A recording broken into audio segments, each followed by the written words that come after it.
Alors, bonjour tout le monde. Comme je le fais à l'habitude, aujourd'hui je vais faire une petite chronique BD, une Paperman chronique. Habituellement, je le fais vendredi. Malheureusement, je ne peux pas le faire demain, donc j'ai décidé de le faire jeudi. Alors, comme d'habitude, je suis en direct du Cégep de la Pocatière dans la bibliothèque François Hertel. Alors, pas de montage, pas de flafla, pas de flouflou, pas d'effets spéciaux. Alors, ce n'est que ma grosse face qui vous parle pendant les 30 prochaines minutes de BD. Alors, aujourd'hui, qu'est-ce que j'ai décidé, de quoi j'ai décidé de vous parler? Ben, je suis allé me promener ce matin dans la collection de la bibliothèque et puis j'ai pris 5 BD au hasard, ceux-là qui me sont sortis, qui me sont sautés en plein visage. Et puis, j'ai décidé que je vous parlais de ces BD-là. Idéalement, des BD que j'ai lus. Oui, effectivement. Alors, je vais vous parler de ça. Je vais également revenir très rapidement sur mon visionnement de Ghost in the Shell. Et puis, je vais répondre à vos salutations et bien entendu à vos questions en direct. Alors, il y a Sébastien Apriel qui est là, qui nous dit allô. Allô Sébastien, alors je suis heureux que tu sois là. Alors, j'ai pris 5 BD au hasard, comme je l'ai dit dans mon introduction, pour vous en parler. Alors, j'aime ça des fois faire ça, de pas nécessairement me focusser sur un sujet en particulier ou sur un auteur en particulier, mais de jaser de tout ou de rien. Et puis aujourd'hui, alors, en ordre ou en désordre, je vous parlerai des Tourbières Noires de Christophe Beck, des légendes des contrées oubliées de Chevalier et Ségur, de Sanctuaire de Xavier Dorison et de Christophe Beck. Pourquoi deux Beck? Parce que les deux étaient collés. Et puis les deux m'appelaient. Alors j'ai décidé que j'allais vous en parler des deux. De toute façon, c'est deux très très bonnes BD. De Tébori, juste ici, qui est une très belle BD aussi. Et je finirai avec, ou je commencerai, je ne sais pas, je déciderai, avec Black Sad, qui est, Thomas, Black Sad, qui est juste ici. Alors, salutations à Simon, salut Simon, à Franck également, directement de France. Martin Boisvert, salut Marc, je suis mêlé, pourquoi tu es mêlé Martin? Je ne sais pas, tu me diras pourquoi. Et André qui nous salue également. Alors, je commence par quoi? Tourbières Noires, pourquoi pas? Hein? Christophe Beck, qui est un scénariste et un dessinateur de BD extraordinaire, qui a fait beaucoup de choses, entre autres, qui a fait Sanctuaire, qui a fait également Prométhée. Et il nous est revenu après quelques BD au scénario, avec une BD totalement nouvelle. Je veux dire, il est revenu au dessin. Ça faisait longtemps qu'il n'avait pas dessiné. On n'est pas vendredi, non, on est jeudi, parce que demain, je ne peux pas. Alors, j'ai décidé que j'allais le faire aujourd'hui, jeudi. Alors, il est revenu au dessin. Adaptation d'une nouvelle de Guy de Maupassant, qui est La Peur. Christophe Beck nous a vraiment fait un petit bijou, à mon humble avis. Un petit truc complètement angoissant. Un genre de huis clos dans une vieille ferme, perdue dans une contrée de la France, très paysan, vraiment là, une place un peu reculée. Ça fait vraiment nos campagnes à nous. Et puis, ce que j'ai beaucoup aimé là-dedans, c'est bien entendu que c'est une libre adaptation de nouvelles de Guy de Maupassant. Guy de Maupassant, qui est un auteur qui a fait énormément de fantastique, énormément, il a quand même fait beaucoup de fantastique dans ses écritures, et c'est vraiment une adaptation libre une de ses nouvelles. Et puis, il nous a réellement fait un très beau dessin, très sombre, quand même assez réaliste, beaucoup avec la couleur, beaucoup avec le découpage. J'ai trouvé ça très bien. Tous les petits détails au niveau des décors, au niveau des lieux, des bâtisses, des clôtures, tu sais, la campagne vraiment là, avec rien, avec un petit peu d'herbe et tout ça. C'est toute une ambiance excessivement pesante à l'intérieur de cette BD-là.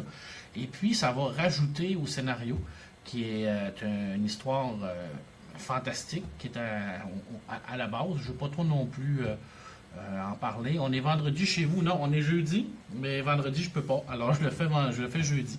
Alors, je vais essayer de vous montrer quelques planches de dessin pour vous montrer à quel point, oui, Christophe Beck, on le connaît pour son talent de scénariste dans Prométhée, entre autres, Sanctuaire, que je parlais tout à l'heure, mais c'est un dessinateur également qui est capable de faire du très très beau dessin là.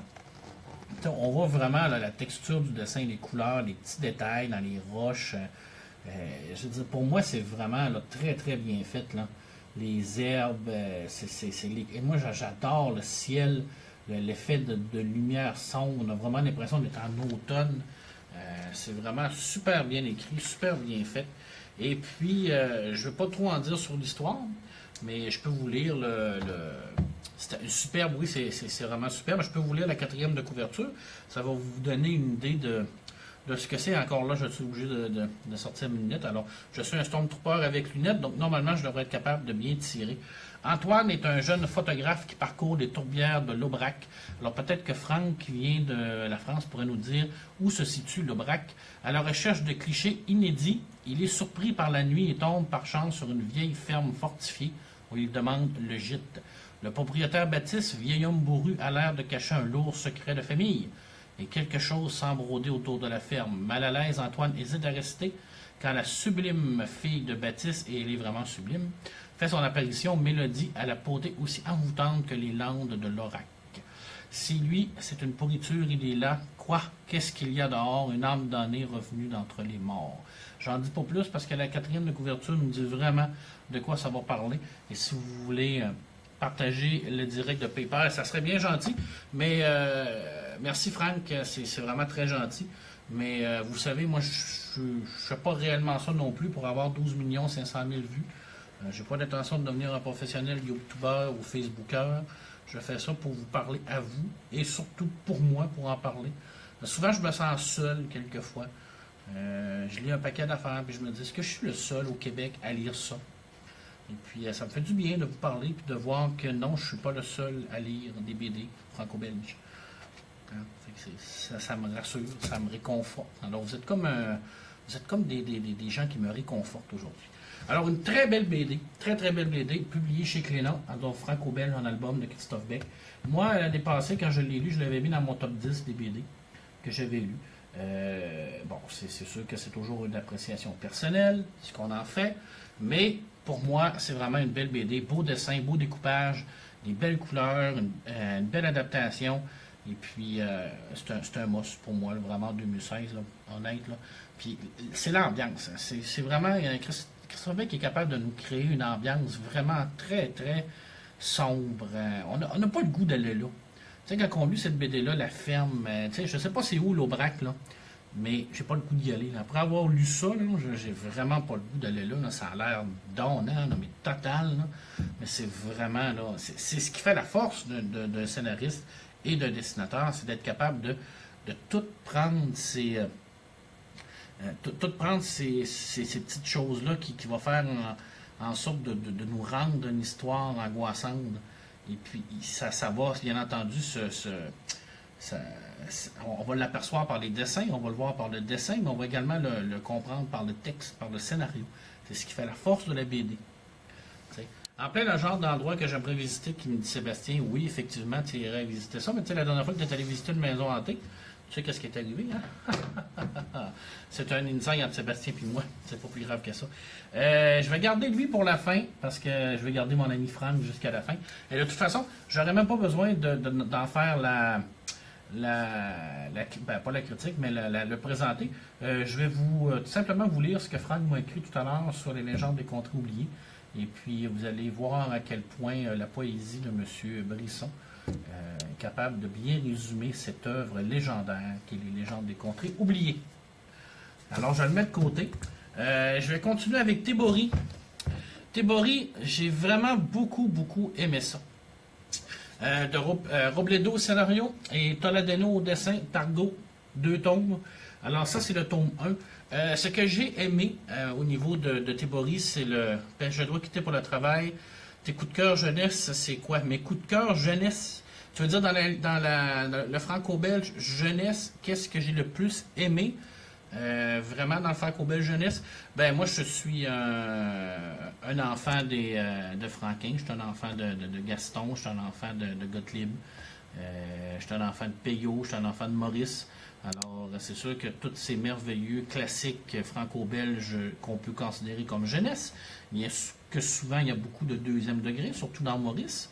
Mais ça serait peut-être intéressant. C'est vrai, ok, le Martin il voulait faire que je fasse ça dans le prochain live. Là, je suis en train de vous le faire déjà, mais c'est pas grave. Une ambiance, une belle ambiance, des beaux dessins, de belles couleurs. On commence avec un peu plus caricatural, ensuite on devient un peu plus sur le semi-réaliste, et puis on va vraiment nous pondre une belle histoire sur tout l'art du tatou japonais. Alors l'importance des dessins, des tatous que les Yakuza vont se faire sur leur corps et tout ça, et puis le jeune garçon qui va prendre la place de son maître va être embarqué un peu dans une histoire un peu mafieuse. Oui, en jeunesse, je recommande Seul, oui, effectivement. Qui va sortir en film, hein, qui va être adapté en film Seul. Et puis, contrairement au Petit Spirou, là, ça a l'air vachement bien fait. Honnête, là, j'ai vu quelques trucs là, sur le net de Seul, là, puis je suis vraiment très impressionné. D'ailleurs, Seul, qui est dessiné par Gazzotti, qui nous a donné vraiment un super personnage avec Soda. J'en ai déjà parlé de Soda. Gazzotti, c'est vraiment un dessinateur extraordinaire. Et puis, c'est vraiment... il a créé quelque chose de bien. Puis avec Seul aussi. Là, je continue sur Tebori. Alors, c'est vraiment... Il va vraiment pénétrer dans un monde mafieux. Puis, il va vraiment être un peu à son insu, d'ailleurs. Et puis, c'est vraiment graphiquement super bien fait. C'est quand même assez violent. C'est quand même... ça parle vraiment de sujets qui est quand même un peu plus sérieux. Et puis moi, j'ai adoré le dessin. Je vais vous en montrer un petit extrait ici, là. Je trouve vraiment que c'est un très, très beau dessin. Moi, c'est un dessin qui me parle. C'est sûr que c'est un dessin qu'on peut appeler semi-réaliste. C'est surtout des belles couleurs. Il va vraiment mettre l'ambiance sur le petit côté cosmopolite avec beaucoup de couleurs, beaucoup de néons et tout ça. Et ça va se ressentir dans la couleur de cette BD. Et je peux vous lire la 4e de couverture, parce que c'est toujours le fun de lire la 4e de couverture. Alors, de nos jours au Japon, afin d'échapper à la violence, un peu manga, c'est vrai que c'est un peu manga, à la violence de son ancien gang, Yoshi est confié par son grand-père à un maître tatoueur. Celui-ci apprend patiemment à son jeune disciple un métier rigoureux et lui transmet la maîtrise du tebori. Alors, le tebori, c'est une technique traditionnelle de tatouage à la main. Suite à une agression, le maître demande à Yoshi de s'occuper de ses clients discrets, mais particulièrement dangereux. Et on comprend là que les clients discrets et particulièrement dangereux, eh bien, c'est les membres de Yakuza qui vont voir ce maître-là pour se faire des tatous. Et dans la culture japonaise, les tatous sont extrêmement importantes. Et si vous voulez voir un peu c'est quoi la méthode taburi, c'est juste ici, vous le voyez là, c'est vraiment à la main avec un crayon. Alors, c'est la vieille méthode traditionnelle japonaise. Alors, il y a quand même un travail de recherche qui a été fait. Alors, c'est pas facile. Je veux dire, il y a des trucs là-dedans qui nous ramènent vraiment vraiment au niveau de l'histoire du Japon, tout le côté là, tatou, tout ça. J'adorais ça pour ça, mais j'adorais ça pour le dessin aussi. Alors, c'est en 2 tomes, c'est aux éditions d'Argo. Ici, on a un tome 3 qui va sortir également. Alors, moi, j'ai le tome 1 à la bibliothèque, je devrais avoir le tome 2, le tome 3 quand ça va être disponible. Et les gens à l'intérieur de tout ça ont fait, dans la première édition, un magnifique cahier graphique. Ça, c'est super le fun, hein, parce que souvent, dans les premières éditions, on a tout le côté graphique, tout le côté qu'on est capable de voir au niveau de l'évolution des personnages. Où ce qui sont partis pour faire les personnages, c'est super le fun. Et puis, bien entendu, bien, on a un glossaire parce que ça parle quand même de culture japonaise. Alors, c'est intéressant de savoir de qu'est-ce qu'on parle. Exemple, on l'a dit tout à l'heure, le tebori, hein, tatouage japonais traditionnel réalisé à la main, sans aucune aide mécanique et reposant sur l'utilisation de longues aiguilles fabriquées à cet effet. Le tatouage est aussi communément appelé irizumi. Il s'agit d'un terme générique employé pour désigner le tatouage sans en préciser la technique. Alors, c'est vraiment super bien fait. Une très belle BD que moi, j'ai adorée. Alors, une très belle lecture. Très, très belle lecture. Sanctuaire. Je retourne avec Christophe Beck. Sanctuaire a été écrit par Xavier Dorison. Juste ici, aux humanoïdes associés. Alors, quand on parle de humanoïdes associés, bien entendu, qu'on va tout de suite penser un peu fantastique. C'est sûr, c'est leur credo, c'est normal. Et effectivement, Sanctuaire, avec Dorison au scénario et Christophe Beck au dessin, c'est très, très fantastique, bien entendu. On ressent à l'intérieur de tout ça beaucoup voyons, je cherche le mot, d'influence de Lovecraft que j'ai trouvé. Moi, j'ai trouvé que ça faisait très Lovecraftien. Alors, en bref, ça se passe à l'intérieur d'un sous-marin. Alors, un sous-marin américain qui va trouver une vieille carcasse de sous-marin russe. Et puis, ça va les amener à découvrir une vieille cité dans le fond de l'océan. Et à partir de là, une fois que la vieille cité va être découverte, on va vraiment avoir tout le côté fantastique qui va rentrer. Alors, on va se rendre compte qu'il y a une entité qui est dans l'intérieur de cette cité-là qui va essayer de jouer avec les esprits des gens pour les rendre fous. Et puis, quelqu'un qui est fou puis qui est désorienté et désaxé dans un sous-marin, je vous laisse juger des dégâts que ça peut faire. Le sous-marin, c'est un endroit qui est très, très confie, hein, il n'y a pas beaucoup de place. Alors, on a vraiment cette ambiance-là à l'intérieur de cette BD-là. Ils sont tout seuls dans le fond de l'océan, aucune aide possible qui peut venir de l'extérieur, alors ils ne peuvent que se débrouiller par eux-mêmes. Et là, ça part en couille totale d'un bout à l'autre, et ça va bien entendu tomber dans le fantastique, un peu dans le, comme je disais, la philosophie Lovecraftienne, là, des grands esprits ou des grands anciens ou des genres de monstres plus grands que nature, que nous, dans le fond, les humains, on n'a absolument aucun pouvoir face à ça. Et c'est des pouvoirs vraiment où ce qui vont pouvoir jouer dans votre esprit, influencer vos rêves, influencer vos choix, et ainsi de suite. Alors, c'est foutrement bien foutu. Foutrement bien foutu. Ça fait 2 fois foutu, ça.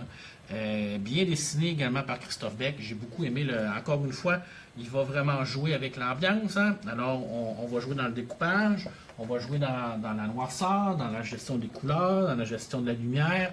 On va vraiment avoir une BD qui va être vraiment plus sombre, vraiment plus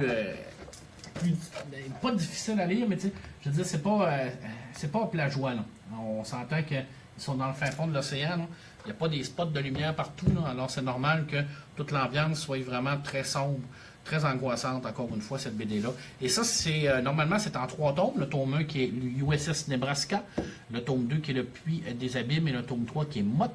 Alors, si vous ferez une petite recherche sur Google pour chercher qui est Mott, M-O, accent circonflexe T-H. Et puis, vous allez comprendre d'où ce que le scénariste a parti son idée. Et puis, c'est quand même assez récent. Tome 1, 2001, le tome 2, 2002, puis le tome 4, 2004. Et ça, c'est le premier intégral. L'intégrale de Sanctuaire a été refaite par la suite pour ce qu'il appelle le Sanctuaire Redux. Alors, c'est comme une genre d'édition de luxe, là. Claustrophobique. Merci, Frank. C'est vraiment très gentil. Alors, j'ai bien aimé ça. Moi qui ne trippe pas sur les endroits clos, là, honnête, là, je suis pas vraiment la spéologie et toutes ces affaires-là, je ne trippe pas là-dessus. Là. Moi, me retrouver tout seul dans un petit coin, là, non, je n'aime pas ça. Alors, ça m'a vraiment foutu un peu la chienne à l'intérieur de ça, parce qu'il y a des scènes où ils sont vraiment seuls à l'intérieur du sous-marin, puis tu te demandes comment ils vont faire pour se sortir de là. Et puis, je ne vais pas vous vendre le punch, là, mais c'est ça. Je ne vais pas vous vendre le punch, mais c'est ça. Ça finit pas très bien, mais ça, on s'en attendait de toute façon. On peut voir la 4e de couverture. Là. T'sais, on voit pas grand-chose. Hein? C'est une vieille cité avec plein de pics partout. Mais ça donne vraiment un aperçu d'où ils s'en vont. C'est pas une place où ce que une ambiance d'Alien. Oui, c'est vrai que ça peut ressembler à une ambiance d'Alien, nonobstant le fait que Alien se passe à l'intérieur de l'espace, mais si on regroupe ça puis qu'on remet ça dans l'optique que ça se passe vraiment dans l'océan, ça peut ressembler à une ambiance d'Alien. Alors une magnifique double page juste ici, là, où on a vraiment envie d'aller visiter ça. Là, Sébastien, ça c'est vraiment pour toi, là. Je veux dire, ça, c'est des genres de places que tu vas aller. Tu n'en sortiras pas vivant, là, mais tu triperais, là. Tu aimerais beaucoup aller là. Je suis persuadé que tu aimerais ça aller là. Mais c'est clair que tu ne reviens pas de là. Je veux dire, il n'y a pas grand monde qui va venir de là. Alors, une belle BD à découvrir. Le dessin n'est pas toujours égal. Des fois, on dirait surtout que dans le tome 3, on a senti peut-être une petite précipitation au niveau du dessin. Mais c'est minime, extrêmement minime selon moi. C'est la critique la plus courante qui est faite de Sanctuaire, mais pour moi c'est très minime. C'est pas quelque chose qui m'a empêché de bien apprécier la BD. Je pense que c'est une BD qui s'apprécie davantage pour l'histoire et le scénario et le dessin d'ambiance que pour les petits détails, par exemple au niveau du visage, au niveau de la forme. C'est pas une BD qui a été créée pour mettre beaucoup de réalisme au niveau des visages, au niveau des expressions et tout ça. C'est une BD d'ambiance et à partir de là, c'est super bien fait. C'est écœurant. Vraiment très écœurant. Je vais continuer avec ce petit bijou aux éditions d'Argo, Black Sad, qui a été dessiné par Canales, scénarisé, excusez-moi, par Canales et dessiné par Guarnido. Je ne sais pas si je les prononce bien, mais ça ne me dérange pas. Alors, Black Sad, publié en 2000, je l'ai dit chez Dargo, tome 5 a été publié en 2013. Je sais qu'il y a eu également des hors-séries et, n'en déplaise à M. Brisson, un jeu de rôle qui a été fait sur Black Sad que je ne connais pas. J'ai vu passer l'information. Je ne sais pas si c'est bien fait ou non. Oui, on a parfois du mal à différencier des visages des protagonistes, effectivement. Mais comme je le disais, je pense que c'était plus... Ils voulaient mettre ça plus au niveau de l'ambiance. Mais bref, il n'y a pas de BD parfaite. Ben oui, pratiquement, il y en a. Là. Mais en tout cas, Sanctuaire, c'est vraiment comme une belle symbiose entre le dessin et le scénario qui en fait en sorte que c'est une belle série. Alors, c'est une série qui a ses problèmes, ses petits défauts, mais c'est tout amalgamé pour que ça passe bien. Puis c'est une belle lecture. Puis après le troisième tome, on fait comme yes, on a passé du bon temps, on a été angoissé, alors ça a bien marché. Alors, les personnages animal de Black Sad, c'est pas nouveau, hein, ce style-là, je veux dire, de remplacer les personnages par des animaux. Mais dans cette série-là, c'est super bien fait parce que toutes les caractéristiques des personnages, ils sont bien représentés par les animaux qui les représentent, qui les personnifient. Exemple, Black Sad, c'est le personnage principal de John, c'est vraiment un détective privé. Alors, c'est un chat noir avec vraiment un imperméable, la cigarette au bec. T'sais, on a vraiment l'impression que le chat qui le personnifie, c'est vraiment ses caractéristiques mentales très bien représentées.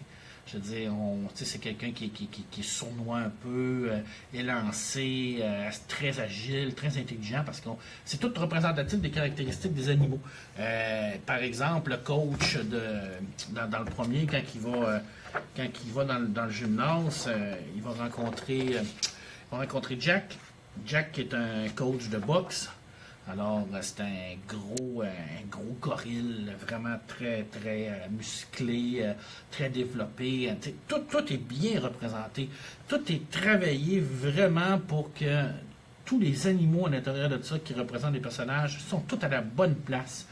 Mais ce qui est merveilleux dans Black Sad, c'est l'ambiance. Graphiquement, là, c'est une ambiance extraordinaire. Premièrement, c'est une inspiration des romans noirs, des romans thrillers noirs. On va avoir vraiment une ambiance jazzée, une ambiance qui est embrumée, une ambiance policière. On va vraiment arriver avec des belles histoires où on va jouer, où on va avoir vraiment une enquête à l'intérieur de tout ça. C'est super bien écrit. C'est écrit comme un roman. Tu lis ça, tu as l'impression vraiment de lire un roman noir. Mais tu le vois passer en avant de tes yeux. Tu n'as rien à faire. Tout ce que tu as à faire, c'est à ouvrir la page, puis pouf, tu le vois. C'est comme un film. Ça déroule comme un film, tellement que graphiquement, cette BD-là est super bien écrite, est super bien dessinée. Écoutez, au niveau du dessin, là, c'est extraordinaire. Là. Au niveau de la couleur, le découpage, les expressions, la lumière, tout est beau dans l'intérieur de ça. Regardez ça, là. Je veux dire, regardez la qualité de ces dessins-là, la qualité des expressions des yeux, la qualité tous les petits détails. C'est vraiment de toute beauté, cette BD-là. Je veux dire, regarde ici, là, quand on voit pas grand-chose, là. Les yeux qui sont penchés en arrière, les épaules, la cigarette au bec, la posture, la jambe, tout est travaillé, tout est pensé vraiment. Ici, on le voit vraiment là, à la fenêtre. qui donne un genre de coup de poing désespéré. On sent toutes les émotions des personnages, on les ressent à l'intérieur du dessin. On n'a pas besoin de parler, on n'a pas besoin de dire, on n'a pas besoin de le démontrer. On le voit, on le sent, on est imprégné par ce dessin qui est sublime, qui nous parle. Et en plus de ça, on y va avec un scénario extraordinaire.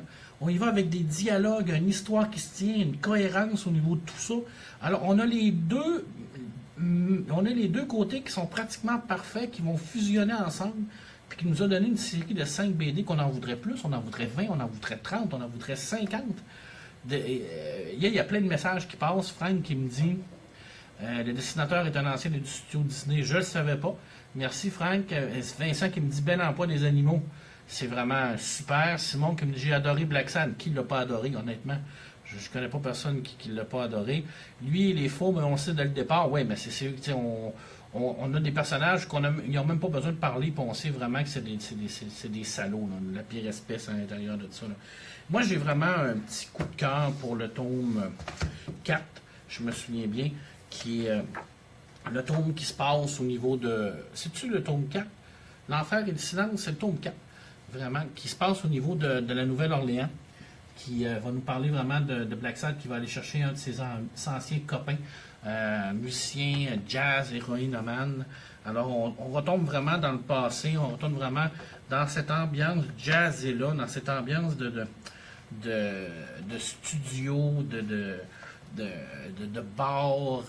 On sent la cigarette, on sent toute la fumée, on sent le scotch, on sent l'alcool quand on lit cette BD-là. On entend la musique, on la voit la musique, on les voit jouer, et puis on l'entend, on les entend. Je vais essayer de vous montrer une pause là, où ils sont dans un genre de petit pub, là.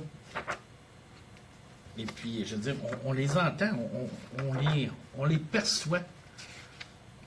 Et dis-moi, la tome 2 avec les ours blancs nazis, oui. Attendez un instant, là, je vais essayer de vous en montrer un petit bout. J'ai lui ici. Là. Je veux dire, tu sais, on la voit pas la musique, mais on l'entend, on voit l'intensité, on sent l'ambiance. Écoute, Black Sand, pour moi, là, tu t'assis, tu te mets une petite musique jazzée en arrière, tu allumes un bon cigare, tu te prends un verre de scotch, puis tu pars au Black Sand. Tu en as pour la soirée, tu finis les 5 tomes dans ta soirée, tu es sous, tu as fumé ton gros cigare, tu t'en vas te coucher, tu es heureux. C'est tout. Il n'y a pas plus que ça. Je veux dire, tu vas avoir vécu une expérience extraordinaire, puis ça va être parfait. Alors, c'est une BD qui est pratiquement parfaite, selon moi. Une série qui n'a pas beaucoup de défauts. Il n'y a rien qui accroche dans Black Sad, selon moi. Peut-être que je suis trop fanboy, peut-être, là. Mais je vais quand même lire la 4e de couverture, parce que j'aime ça, lire. En plus, quand je mets mes lunettes, j'ai l'air brillant. Alors, ça me fascine. J'aime ça. Parfois, quand j'entre dans mon bureau, j'ai l'impression de marcher dans les ruines d'une ancienne civilisation. Non à cause des autres qui y règnent, mais parce que certainement cela ressemble aux vestiges de l'être civilisé que je fus jadis. Je veux dire, c'est merveilleux. Je veux dire. Sartre affirme que l'enfer, c'est les autres. Je veux bien admettre que les autres peuvent nous rendre la vie insupportable, mais ils peuvent aussi être nos compagnons de paradis. Pour moi, l'enfer, c'est le néant, un endroit sans mes amis, sans musique, sans parole, qui stimule l'imagination, sans beauté, qui exalte les sens. C'est-tu merveilleux, ça? Hein? On tombe dans une profonde réflexion quand on lit Black Sand. On tombe en amour tout de suite avec le dessin, tout de suite avec le scénario.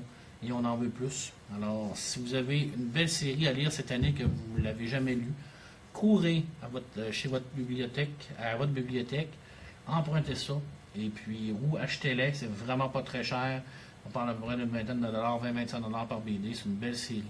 Pour les fans, les artbooks de Plantac sont super aussi, ouais, parce que je sais que Black Sand a sorti quelques artbooks, je ne me trompe pas, et des hors-séries aussi. Un petit peu, je vais essayer de le trouver. Je sais que j'avais sorti. Ouais, les dessous de l'enquête, il y avait l'histoire des aquarelles, les 2 histoires des aquarelles, et bien entendu, l'intégrale, qui expliqué également. Ici, nous, on a les symptômes, mais on n'a pas les hors-séries, on n'a pas les aquarelles de Black Sad qui doivent être magnifiques. Je veux dire, les aquarelles de... Tu sais, moi, je suis pas un collectionneur, je suis pas quelqu'un qui tripe vraiment d'avoir un beau dessin ou des affaires de même. Moi, j'aime ça avoir les BD, mais avoir un aquarelle de Black Sad sur mon mur, là, je capoterais. Là. Honnête, je capoterais rare. Et je termine avec la pièce. La pièce. Dans la ville de Gaïdar, à la gorge des vents brûlants, du pays des songes au pic de la mer, 5 voyageurs en quête du nouveau roi nain s'avancent en des terres inconnues et réveillent à leur passage les haines ancestrales des puissances. Leur odyssée est devenue une légende, la légende des contrées oubliées. Et ça, pour résumer, comme je le dis souvent, c'est de la bombe.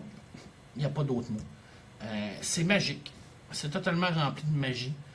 Des créatures imaginaires extraordinaires, des lieux merveilleux. Le dessin, le découpage, les couleurs, tout est bon à l'intérieur de ça. C'est vraiment épique. C'est une série qui est culte au niveau de l'héroïque fantastique.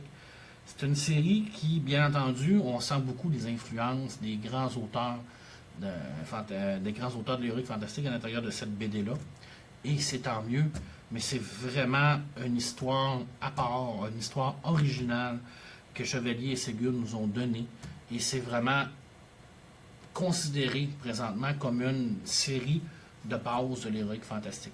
Je veux dire, tu peux pas parler d'héroïque fantastique en BD sans parler.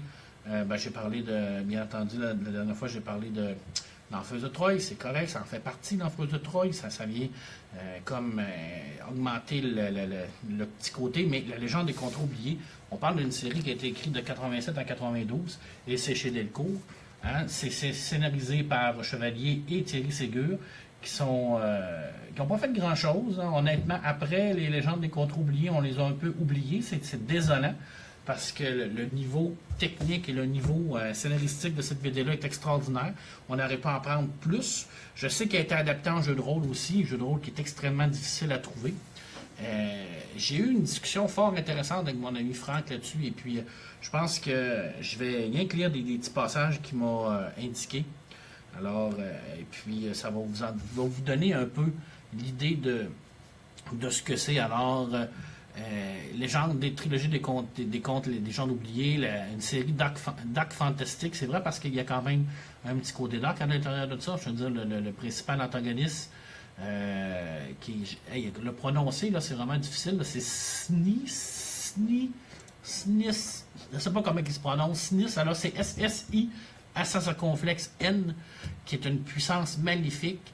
Qui est vraiment comme un genre de dieu qui vivait dans ce qu'on appelait le Alinor à l'époque, et puis ils vont revenir, et puis il va essayer d'avoir un petit côté vengeance à l'intérieur de ça, mais je ne veux pas trop spoiler non plus l'histoire, mais il est vraiment méchant, là. Je veux dire, le côté dark là, est très développé au niveau de cette BD-là. C'est incontournable, c'est vraiment... on ne peut pas faire autrement que de lire ça. Je le qualifierais de flamboyant à propos de nombreux passages graphiques. Ceci pour la vastitude et ou l'étrangeté colorée de certains paysages ou créatures franchement atypiques. Je ne peux pas dire mieux que ça. Une planche en particulier m'avait énormément marqué. Effectivement, la merveilleuse planche où ils arrivent en ville.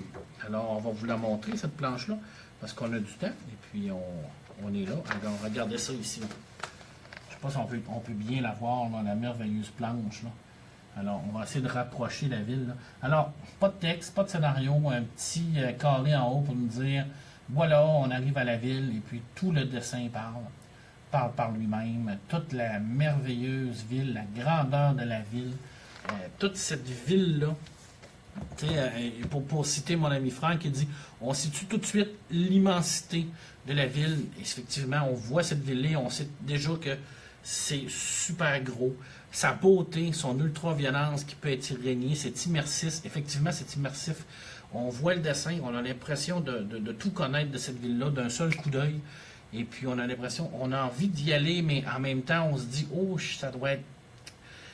il doit y avoir quelque chose de particulier dans cette ville-là. Il y a comme le dessin nous révèle une ambiance particulière au niveau de ça. Alors, c'est vraiment une superbe série. C'est 3 tomes. C'est pas. C'est pas long à lire. Je veux dire, c'est super bien écrit. Mais j'ai de la misère à le décrire à quel point ça a une importance majeure au niveau du fantastique. Premièrement, le dessin et les couleurs, je veux dire, c'est magnifique. Là. Je veux dire, moi, à chaque fois que je le relis, les légendes des contrées oubliés, je suis tout le temps bouche bée par la qualité et surtout par la précision des détails de Ségur. Je veux dire, on voit vraiment là, tous les petits détails de couleurs, les petits détails au niveau des personnages, au niveau des armures, au niveau des armes. Un peu aquarelle, effectivement, c'est un peu aquarelle. Je ne sais pas quelle était la technique de Ségur au niveau de la fabrication de la BD. Probablement qu'à l'époque, quand je vous l'ai dit, on parle des années 80, fin des années 80, début des années 90, on devait être encore au niveau de l'aquarelle, au niveau du crayonnage. Mais il y a un très, très gros travail de dessin. Il y a quelque chose dans l'accès des couleurs qui me font penser à la Nef des Fous. Oui, c'est vrai. Tout à fait. C'est vrai. Je peux pas le nier. Bien que je me souviens pas de tout la Nef des Fous, il faudrait que je relève un peu des informations dans mon palais mental. Mais c'est vrai que vite dit comme ça, là, c'est vraiment bien fait. Mais c'est surtout toute la profondeur de l'histoire. Il n'y a rien d'incohérent dans cette histoire-là, malgré qu'on joue avec le fantastique, magique, qu'on joue avec la magie. Il y a tous les ingrédients de l'héroïque fantastique est à l'intérieur de ça. La poésie, bien entendu les combats, bien entendu tout l'aspect violence est à l'intérieur de ça aussi, mais l'amour perdu, la recherche de la fortune, la recherche du bonheur, toutes les péripéties sont à l'intérieur de ça, des lieux magnifiques, des lieux lointains, des méchants qui sont qui sont extrêmement méchants, ou qu'on connaît leur motivation, on sait pourquoi qui cherchent à être aussi méchants que ça, une rédemption, il y a tout à l'intérieur de ça. Écoute, cette page-là, moi, Franck, il m'a dit tout à l'heure la merveilleuse planche où on a la ville, mais moi, la double planche ici, là, où on en apprend un peu de l'histoire ancienne de Smith. Ici, cette planche-là est extraordinaire. Je ne sais pas si je peux la cadrer mieux que ça, là, mais cette double planche-là, tous les détails techniques, là, vraiment, là, c'est extraordinaire, là, avec le sang qui gicle, là, qui va vraiment sur les 2 pages et qui se poursuit vraiment, là. On travaille, là, je veux dire, ça n'a pas été fait sur un coin d'une page, là. Ça a été fait, tout a été bien construit et pensé à l'intérieur de cette BD-là pour en faire une œuvre magistrale d'héroïque fantastique. Et oui, maintenant, c'est rendu, à la base, c'était dès que ça a sorti, ça a été tout de suite culte. Je veux dire, tout de suite, quand ça a sorti, on savait qu'on avait quelque chose de gros entre les mains là, dans les années 87. En 87, quand ça a sorti, on savait que c'était immense. Et puis, ça ne vieillit pas. Cette BD-là ne vieillit pas. Et puis, dans 10, dans 15, dans 20 ans, ça va toujours être une référence de l'héroïque fantastique au niveau de la BD. Tu sais, c'est vraiment une base de l'héroïque fantastique. Comme Tolkien en est une, comme Howard en est une, comme L'Enfeus en est une. C'est vraiment la base. L'idée était aussi de prendre compte à contre-pied de ce qu'ils faisaient à l'époque en fantasy. Oui, tout à fait, mais oui, je sais ce que tu veux me dire, Franck, mais ça serait difficile à expliquer et rapidement d'expliquer pourquoi ça allait à contre-pied au niveau du fantasy. Mais je suis tout à fait d'accord avec toi, parce que là, ça fait déjà 40 minutes que je cause, et puis je ne vais pas non plus vous prendre encore 40 minutes pour bien expliquer le pourquoi, mais on va continuer d'en parler après, alors on pourra s'expliquer de tout. Alors ça, c'est une belle Bible. Ça, c'est l'intégrale, les gens des contres oubliés. Alors, trouvez ça au plus sacrant, lisez ça au plus vite, parce que c'est vraiment très, très, très bien fait. Et je terminerai en faisant un petit retour sur mon expérience de Ghost in the Shell, parce que j'en ai parlé à la dernière chronique. que j'allais voir le film Ghost in the Shell, l'adaptation live avec Scarlett Johansson, que j'avais beaucoup d'appréhension, mais que je donnais la chance aux coureurs. Je me suis dit probablement qu'ils vont quand même réussir à faire quelque chose de bien. J'ai été extrêmement déçu. Extrêmement déçu parce que, oui, il y a à l'intérieur du film, là je vais spoiler, si les gens ne l'ont pas vu, vous pouvez fermer vos micros et me quitter, et puis je vous en portais pas rigueur. Mais il y a des beaux clins d'œil à l'animé pour manga à l'intérieur du film, ça je ne peux pas dire le contraire. Il y a des scènes qui sont pratiquement des copier-coller de l'animé et du film, dans le film. C'est correct, c'est beau, c'est bien fait. Je veux dire, le contenant a été bien repris, a été bien adapté, bien qu'ils ont surchargé l'effet, je veux dire, l'effet ville futuriste, cosmopolitaine, ils l'ont vraiment surchargé, là. Ils ont mis beaucoup trop d'effets spéciaux au niveau des villes, là. Je veux dire, dans le film d'Oshi, puis dans la BD, dans le manga, là, je me souviens pas d'avoir vu des poissons holographiques qui flottaient dans le milieu des rues, là. Je disais, peut-être que je me trompe, là, mais ma mémoire ne se souvient pas de tout ça. Et puis, j'ai pas vu non plus des gens avec des boules sur la tête qui se promènent dans les villes, là. Oui, il y avait des hologrammes, oui, il y avait des trucs comme ça, un peu à la Blade Runner, pour nous indiquer qu'on est dans une époque futuriste. Mais c'était pas ça. Je veux dire, Ghost in the Shell, c'était pas si important que ça. L'importance de Ghost in the Shell, c'était toute la question de l'humanité, la question de l'humanité du Major. Est-ce qu'elle est humaine ou est-ce qu'elle est cyborg? Qu'est-ce qui différencie l'humain de la machine? Comment qu'on peut faire en tant qu'humain de garder notre humanité dans ce monde qui est ultra technologique? On a zéro questionnement dans ce film-là. Zéro, zéro, zéro, zéro. Ça parle pas de ça du tout. C'est une histoire qui est bonne, banale. J'ai trouvé que c'est une histoire qui n'était pas originale, mais elle est bien écrite, elle est cohérente. Ça s'écoute bien, c'est action, c'est blockbuster, c'est américain, ça fait Big Bang Paf. Puis oui, il y a quelques petits questionnements philosophiques mineurs de deuxième année B à l'intérieur du film.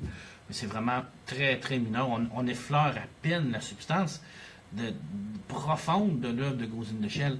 Et puis, c'est décevant parce que on a la fameuse tendance présentement à taper sur tout ce qui se fait à grand déploiement en disant « Oh, Marvel, c'est mauvais, le MCU, c'est rendu de la merde parce que c'est la même recette tout le temps, puis ils nous donnent toujours les mêmes affaires. Puis là, Batman sont trop sombres, puis le DCU, c'est trop sombre, pas assez humain, puis là, Logan qui vient jouer là-dessus. » Là, les gens m'ont dit « Ouais, mais t'as pas aimé Logan? » Puis c'est ça que Logan faisait, dans le fond, d'être plus humain, plus dark, ce que j'aurais voulu avec Ghost in the Shell. Il y a une grosse différence. Wolverine n'a pas été écrit, n'a pas été créé à la base pour avoir ce genre de questionnement-là. Je veux dire, quand ils l'ont créé, quand Chris Claremont a travaillé dessus, quand Frank Miller a travaillé dessus, ils ont donné un peu plus de substance, mais à la base, c'est pas du tout le même questionnement que dans l'œuvre de Shiro. On ne peut pas comparer l'œuvre de Wolverine puis de l'œuvre de Shiro, je veux dire, de Ghost in the Shell. C'est deux affaires complètement différentes. Alors pour moi, quand je vais voir un film de super-héros, je veux voir un film de super-héros. Quand je vais voir Ghost in the Shell, je m'attends de voir Ghost in the Shell. Je m'attends pas de voir un film de cyberpunk qui est un bon film de science-fiction cyberpunk, mais c'est pas Ghost in the Shell. C'est pas la section 9. C'est pas Ishigama. C'est pas... on le voit pas. On voit pas les personnages secondaires. On voit Batou un peu. Qui est mauvais casting, selon moi. Ben, mauvais casting parce que la coupe de cheveux n'est pas là du tout. Je trouvais que ça ne ressemblait pas à part ses petits yeux. Mais tout le côté du passé, là, ils mettent beaucoup d'importance à nous expliquer le passé du Major, le passé de Batou, comment il a fait pour avoir ses yeux et tout ça. Et tout ça, on ne le sait pas dans la BD, puis c'est pas important. C'est pas ça la substance de Ghost in the Shell. C'est pas de savoir d'où ce qu'elle vient, le Major, ou où ce que les yeux de Batou viennent. On s'en fout de ça. C'est le questionnement que ça nous amène par rapport à notre place dans un monde ultra technologique. Le questionnement qui nous appelle que si on a une intelligence artificielle qui développe une propre conscience, est-ce qu'elle est plus ou moins humaine que moi? C'est ça le questionnement de Ghost in the Shell. C'est ça que je voulais voir, c'est ça que je voulais entendre. C'était pas un film de Bing Bang Paf. On a plein de films de Big Bang Power. C'est correct. Il y a une clientèle pour ça. Quand je vais voir un Marvel, je veux voir du Big Bang Power. Je suis servi, c'est ça qu'il y a. Il me donne exactement ce que je veux. Je veux voir des super-héros qui se battent, qui se posent pas de questions, puis je veux pas me poser de questions quand je vais voir Captain America. Je veux passer 2 heures dans la salle à triper comme quand j'étais petit gars puis que je lisais les BD dans les années 80. Mais quand je veux voir Ghost in the Shell, je veux voir ce mouvement-là, je veux voir cette interrogation-là. Et je ne le l'ai pas vu. Et ça m'a énormément déçu. Et le film, d'ailleurs, ne fonctionne pas au box-office. Et là, on va mettre tout le côté du mauvais choix de casting là-dessus. Là, le studio va dire, ouais, mais là, il a été mal vu. Le White, Slash, je ne sais pas comment ça s'appelle. Là. Honnêtement, là, je m'en fous. Là. Mais là, le Major qui n'est pas asiatique et tout ça, bon, selon moi, c'est les détails. Le fait que Ghost in the Shell ne fonctionne pas au box-office, c'est tout simplement que c'est pas original. C'est une histoire qui est banale, une histoire de vengeance. Qui est encore une fois un Frankenstein futuriste, qui veut se venger de son créateur, puis qui va devenir l'ami de mon ennemi, qui va devenir l'ennemi de mon ennemi. C'est vu des centaines de fois, des milliers de fois. Puis oui, c'est beau, visuellement, ça en jette. Les effets spéciaux sont écœurants. Scarlett Johansson, ben c'est Scarlett Johansson. Très jolie. Mais on va te dire que quand elle a des répliques avec Juliette Binoche, on voit où est-ce que le talent est allé. Là? Je veux dire, le talent est plus français qu'américain dans ce film. Parce que oui, Juliette Binoche nous offre encore une fois une belle performance au niveau de son jeu d'actrice, comme elle le fait dans tous ses films d'ailleurs. Mais ça m'a laissé... ça m'a pas laissé sur ma faim, ça m'a déçu.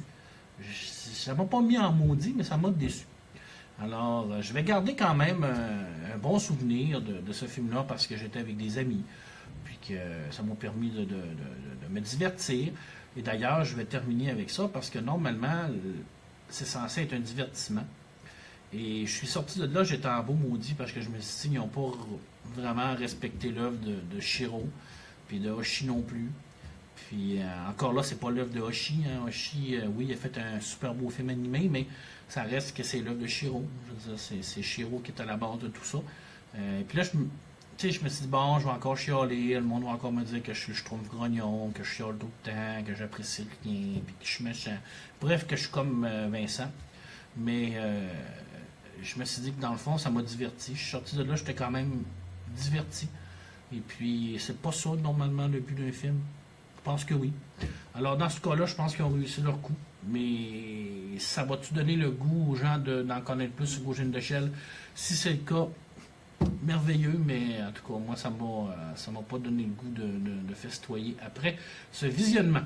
Alors, vu que ça fait 47 minutes que je vous parle, et puis que je pense que c'est assez, si vous n'avez pas d'autres questions, je vais vous souhaiter une excellente fin de semaine. Je vais vous souhaiter de bonnes lectures BD, et puis si vous avez des suggestions de capsules, de sujets, vous m'en faites part, et je suis désolé, Franck, de ne pas avoir développé le petit côté de contre-pied à ce qui se faisait à l'époque en fantasy. Mais ça me prendra un peu plus de préparation pour bien en discuter, pour pas que j'ai l'air de quelqu'un qui ne sait pas de quoi il parle. Ça m'arrive souvent, mais c'est pas grave, je m'assume. Alors, bonne fin de semaine, les craqués. Et puis demain soir, on vous rappelle que notre épisode 21 du podcast, c'est sur les Schtroumpfs. Alors, on va vous schtroumpfer un super bon schtroumpf. You Rock Pepperman, merci, super chronique. À la prochaine. Je vous aime, les gars et les filles, toutes les gens qui m'écoutez. Vive la BD. Bye bye.